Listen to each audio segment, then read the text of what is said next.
Қайырлы күн достар, бүгін сіздерге ағзамызға өте пайдалы шпинаттан жасалған құймақтардың рецептімен бөлісетін боламын.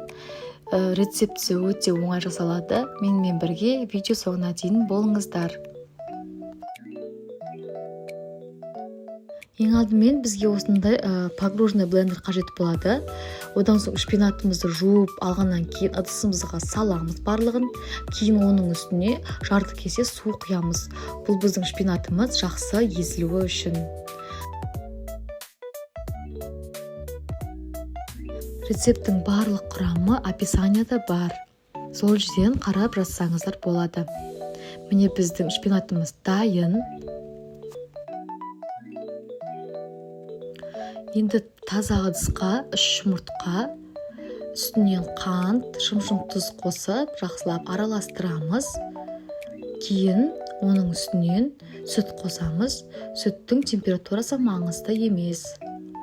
Одан кейін шпинатымызды саламыз. Міне осылай барлығын жақсылап араластырғаннан кейін алдын ала електен өткізіліп дайындалып алған ұнымызды қосамыз. Барлығын жақсылап араластырамыз.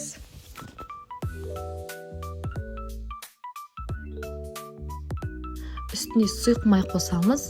Міне біздің қамырымыз дайын. Енді құймақтарымызды пісіруге кірісеміз.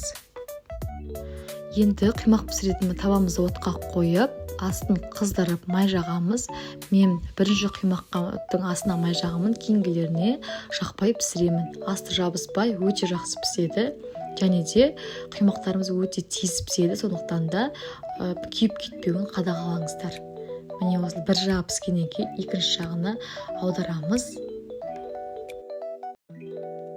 Міне біздің шпинат қосылып жасалған құймақтарымыз дайын. Салмасына кез келген мысалы ірімшік немесе творожный сырды қосып дастарханыңызға қойсаңыз, әдемі болып көрінетіні сөзсіз.